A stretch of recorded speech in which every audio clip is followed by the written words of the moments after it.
Bismillahirrahmanirrahim. Assalamualaikum warahmatullahi wabarakatuh. Saudara-saudara, para mahasiswa Fakultas Hukum Universitas Wilaudra Indramayu ya, untuk semester 1 ya. Baik mereka kelompok kelas pagi ya, ataupun kelompok kelas sore yang Bapak banggakan ya, untuk mata kuliah Bapak yaitu Logika Hukum dan Penalaran Hukum ya. Kali ini Bapak sengaja melalui media YouTube ya. Mudah-mudahan saudara bisa mengikutinya dengan baik ya. Dan diharapkan bisa memutar ya, atau diputar atau dibuka ya YouTube Bapak ini, karena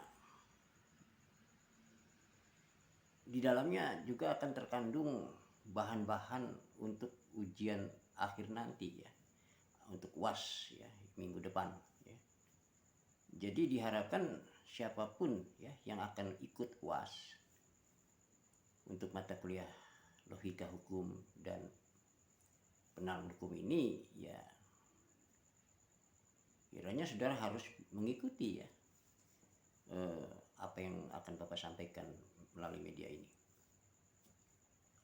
Oke, mudah-mudahan saudara bisa mencerna dengan baik ya, mempelajarinya dengan baik, bisa menangkapnya dengan baik, sehingga saudara bisa mengembangkan dan menjawab pertanyaan-pertanyaan soal-soal UAS nanti juga dengan baik, dan hasilnya pun tentunya insya Allah baik pula gitu ya.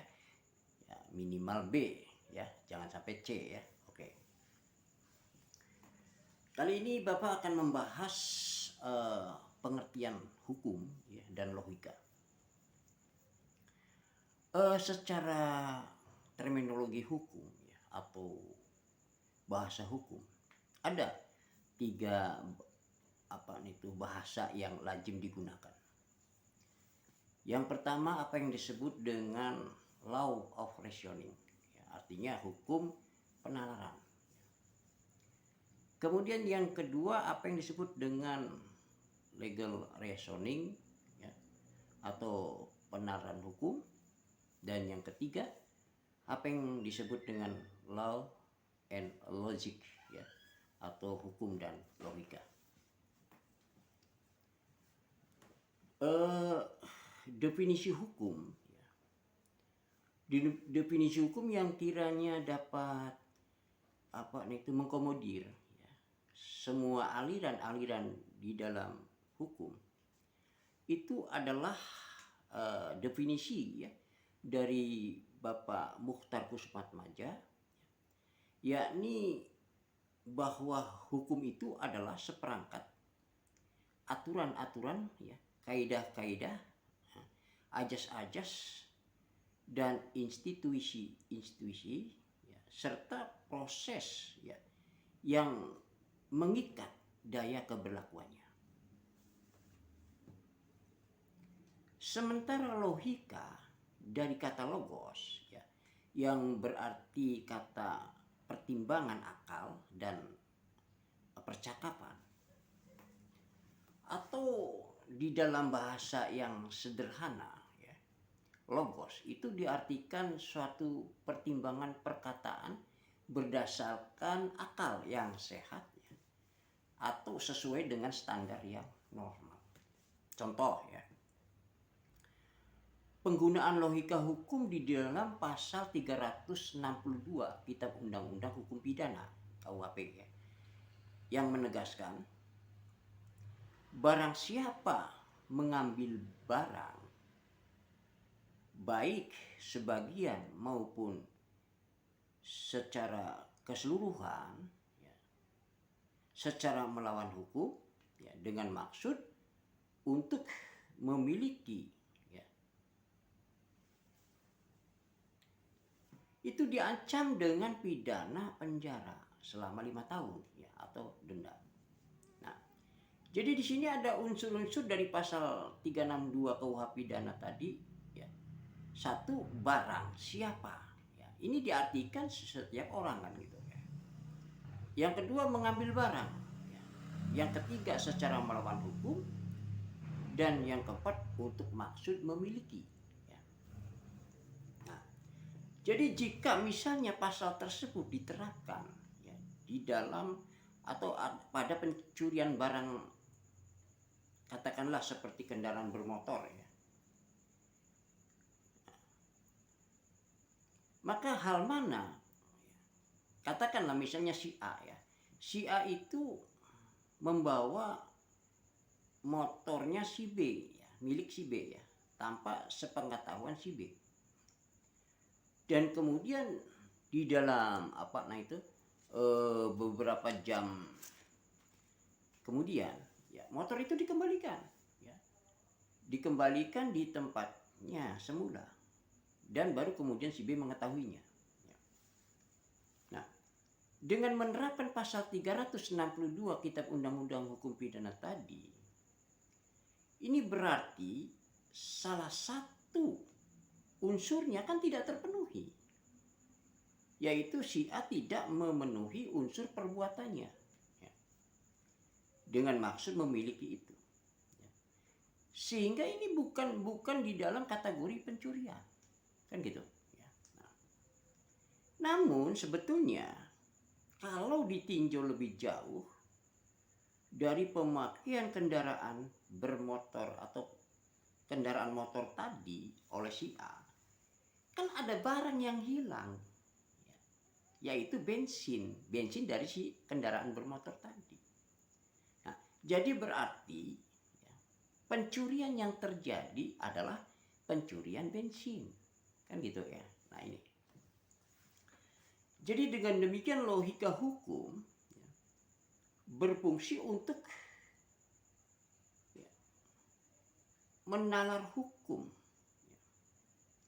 menalar ketentuan pasal-pasal terhadap peristiwa hukum atau perbuatan hukum, yang salah satunya adalah peristiwa pidana. Nah, sehingga penalaran tersebut sesuai dengan alur berpikir sistematis, ya, metodik, ya, untuk menghasilkan proposisi hukum yang benar serta imperatif. Pentingnya memahami argumentasi hukum, terutama bagi advokat atau apa yang kita sebut lawyer ya, atau pengacara ya, atau praktisi hukum ya. Itu adalah untuk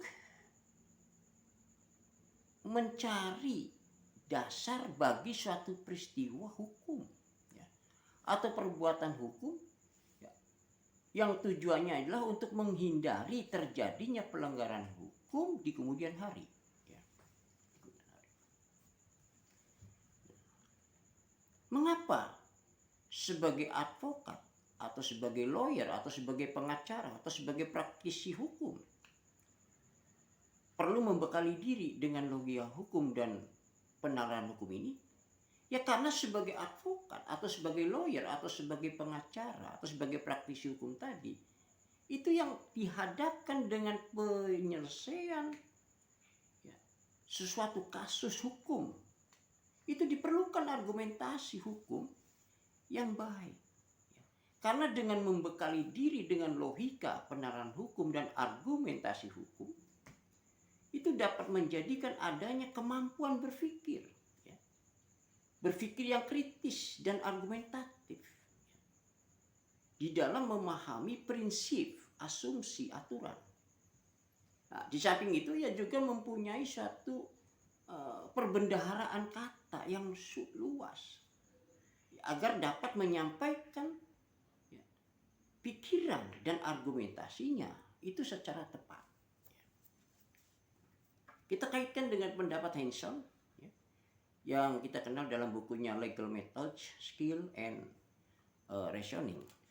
Nah, apa di sana dikatakan bahwa studi hukum secara kritis dari sudut pandang logika, penalaran hukum dengan argumentasi hukum dibutuhkan ya, karena pemahaman hukum dari perspektif semacam ini ya, berusaha menemukan, ya, mengungkap, menguji akurasi dari norma-norma yang tersembunyi di dalam peraturan atau ketentuan-ketentuan hukum yang ada berdasarkan kemampuan ya, rasio atau akal budi manusia. Nah, argumentasi hukum ya, berguna untuk mencari dasar bagi suatu peristiwa atau suatu perbuatan hukum dengan tujuan untuk menghindarkan dari terjadinya pelanggaran hukum ya, di kemudian hari, dan untuk menjadi bahan argumentasi bila terjadi sengketa ya, yang mengenai suatu peristiwa atau perbuatan hukum tersebut. Nah, di samping itu juga ya, argumentasi hukum itu untuk apa? Mengasah dasar-dasar logika berpikir ya, seperti proposisi, ya, premis, argumentasi, aliditas, induktif, deduktif, ya, berpikir objektif, dan apa itu berargumen ya, dari dua sisi ya, pihak-pihaknya yang berbeda. Ya, itulah ya di sini ya pentingnya ya khususnya para praktisi hukum atau khususnya lawyer ataupun pengacara dan advokat inilah ya untuk apa itu menggunakan logika dan penalaran hukum serta argumentasinya hukum sehingga akan menjadikan suatu profesi sebagai pengacara ini yang andal kan gitu ya, dan akan membekali juga kepada para mahasiswa hukumnya terutama gitu loh ya. Oke, barangkali yang singkat ini ya, namun kiranya padat ya untuk bisa saudara simak dengan baik ya. Mudah-mudahan karena semua soalnya akan Bapak buat dari materi ini, dari apa yang Bapak sampaikan sekarang ini, mudah-mudahan jadi saudara semuanya bisa mengikutinya dengan baik ya. Demikian saja atas perhatiannya. Terima kasih. Assalamualaikum warahmatullahi wabarakatuh.